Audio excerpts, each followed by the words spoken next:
Hey you guys, it's Peter, and welcome to my channel, Peterisms, where I tell stories of my life and just little things that I have learned as I've grown into the person that I am today.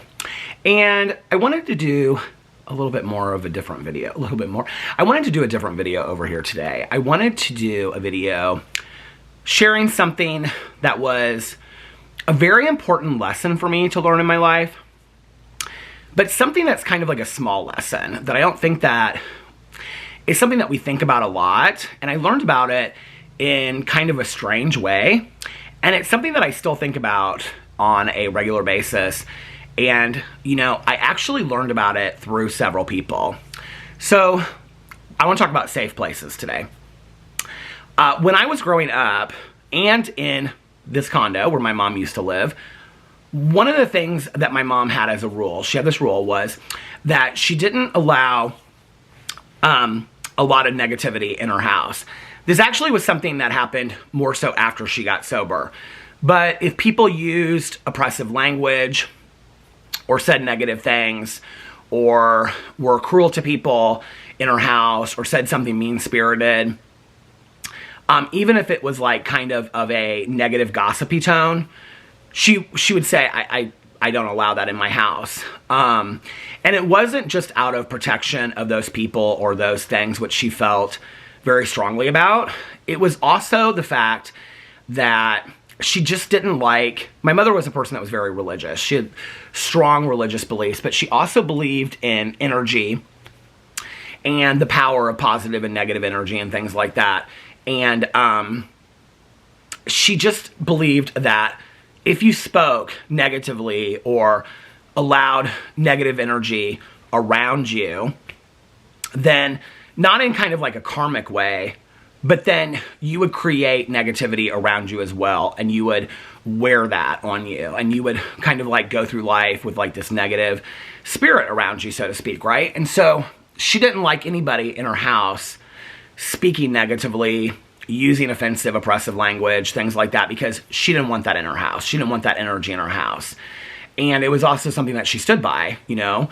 My mom had very strong beliefs and principles, and she stood by a lot of things that she was like, you're not going to say those things in my home. And actually, I witnessed my mother asking people to leave a few times, not many, but a few times, asked people to leave her house if they were going to continue to speak that way. Later in life, when I was working in treatment, my supervisor and I were having this conversation one time. So that would be, I would say, my mom creating a safe space for her. A space where there was positivity. You know, she would listen to happy music. She would listen to, you know, music that, you know, my mom's home was always a sacred place for her. It was a place that she felt safe. Maybe not so much physically safe. My mom was somebody that was always a very scared person. But like inside, as far as like her place to journal, her place to read, her place to do spiritual work, her place to work on herself, she felt like her home was a very safe place. So that was my mom's attempt at creating a safe space for herself in her life, her home being her safe space. Years later, I was talking to my supervisor one time, and it just was like a really difficult day, and I said something to her about like, are you doing okay or whatever, and she said, I just wish I was at home in bed. And she goes, my bedroom is my safe space. And I can remember at that time, I was probably in my late 20s, probably like 27, 28 or something like that. I didn't really understand what she meant by that her bedroom was her safe space.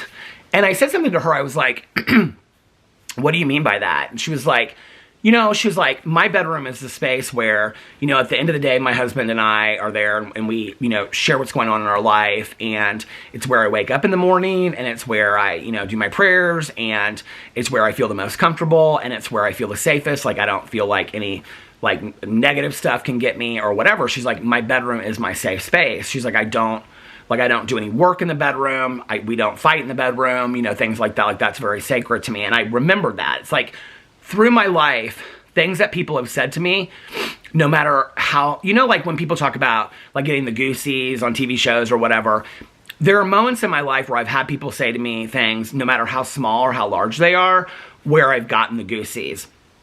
that moment for her, of her saying, oh, I mean, this is literally, I'm 51 years old now, so this is like 25 years ago, and I can remember, I can see myself standing in her office when she said that to me about her bedroom being her safe space and that she doesn't let any negativity in there. And I can remember it reminding me of the conversation that I had with my mom, you know, many conversations with my mom about creating spaces in your life, but I didn't really understand it fully because that wasn't something that I had done at that point, you know?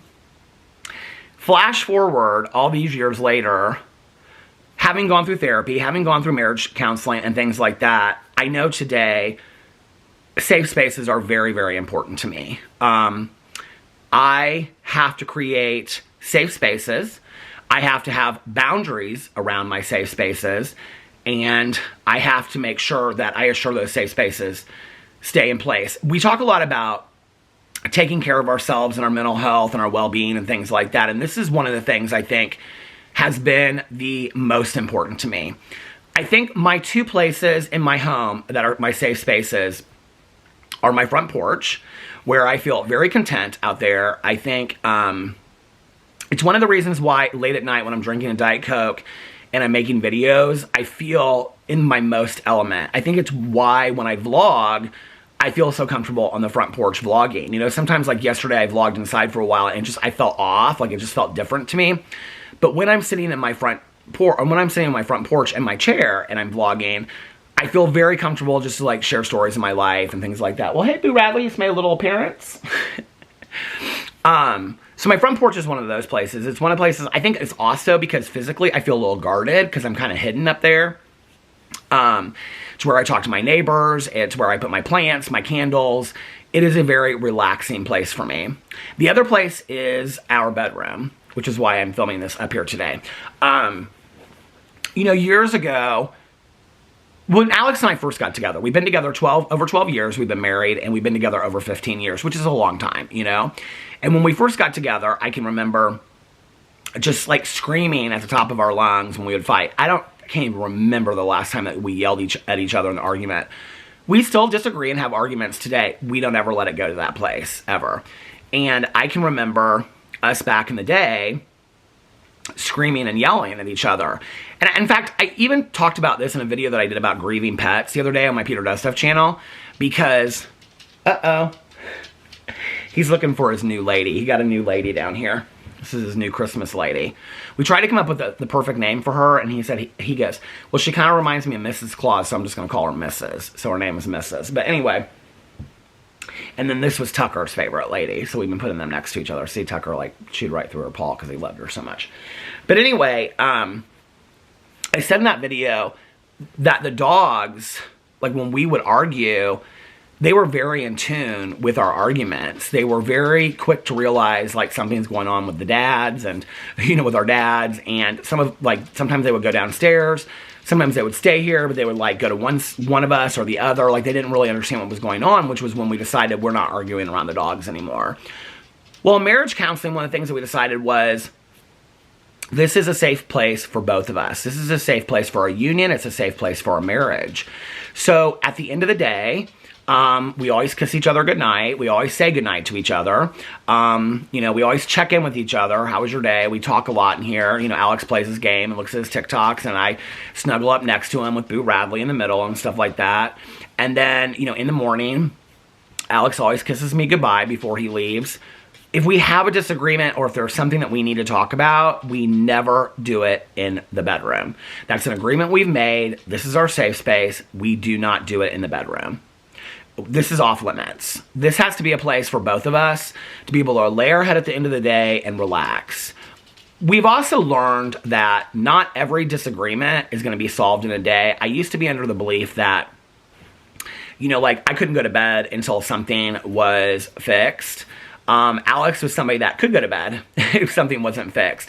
And then I would stay up and I would just spin in my head and just be like, oh my God, this and that, and script conversation. Do you ever do that? Like when you've had an argument with somebody and you script your responses and whatever. I don't do that anymore, right?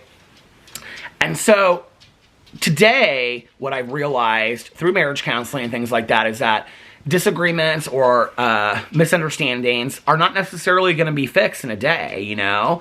That doesn't mean that you have to go to bed arguing with each other.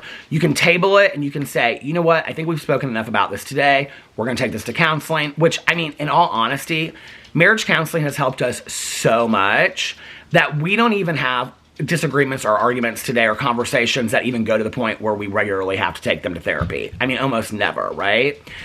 But there are things that we'll, like, you know, talk about, like, you know, plans for things and whatever, where I'll say, I don't really know how I feel about that, or Alex will say, yeah, I'm not sure about that yet, or whatever, and then we'll say, okay, let's just revisit this in 2 days, and then we do.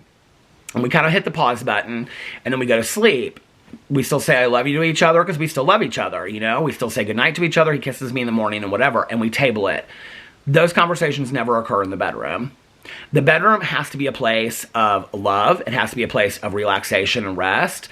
It has to be a place of intimacy. It has to be a place of unity of us together. And that boundary cannot be broken in our bedroom. And that has been something that we have been fantastic at respecting through the years. You know, I think I have safe spaces that are not necessarily physically safe spaces. You know, my relationship with my best friend Tanya is a very safe space for me that I feel like I can tell her anything. My relationship with my husband, you know, years ago, I felt like there were things that I wasn't comfortable talking to him about. Today, he knows everything about me, you know, and I know everything about him. And so that relationship is a very safe relationship for me today, a very safe space. We had to work through a lot to get there. My relationship with my sponsor is a very safe space. You know, I talked to her last night on the phone for like an hour, and I got off, and I just felt like I had what I imagine is what people feel like when they go to church. I felt like I had the sunlight of the Spirit, you know, and I just felt like, you know, she said things to me. She said, you know, let them twirl about some things, and, you know, she's just such a place of respite for me, a place of safety. I have several relationships like that, and I think relationships can be safe spaces too. I think books can be safe spaces. I think TV shows can be safe spaces where we go to escape and get away from things and just allow our minds to wander for a little bit. What I know today at 51 years old and a lot of life experience that I didn't recognize or give power to 20 years ago, 25 years ago is the importance of safe spaces in my life. The importance of recognizing and knowing what my safe spaces are, whether they're relationships or rooms, and the importance of setting boundaries and limits around those safe spaces so that I can continue to feel safe moving through life. There have been times in my life, as I'm sure there have been for you as well, that I didn't feel like I had ground to stand on. I didn't know if I was coming or going. And I didn't feel safe anywhere, you know, and it's been years since I felt that way. I think we talk about support networks and friend groups and things like that, and all that's great. I think it's important for each one of us individually to recognize our safe spaces in relationships, books, TV shows, journaling, therapy. My therapist is a very safe space for me, you know? And to recognize those places and then go to those places when we don't feel safe, whether it's emotionally or physically or mentally or whatever's going on with us. If we're not feeling safe, then we go to those places where we do feel safe. And I've learned that it's probably one of the greatest lessons I've learned, to respect my safe spaces in my life and to make sure that I honor them, set boundaries, and protect them at any expense. So I just wanted to share that with you guys today because it was something I was thinking about as I was making my bed. You know, it's like through the years, my bedroom has just meant more and more to me, you know, and, well, hello, Mr. Boo. You know, it's where, you know, our bedroom is where Alex and I and Boo Radley convene at the end of the day. It's where we're a little family, and it's where we end our day, and it's where we start our day. And that alone is important, you know, to have safe spaces where I'm starting and ending my day every single day. So anyway, let me know what you think in the comment section below. I love you guys so much, and I'll see you tomorrow. Bye.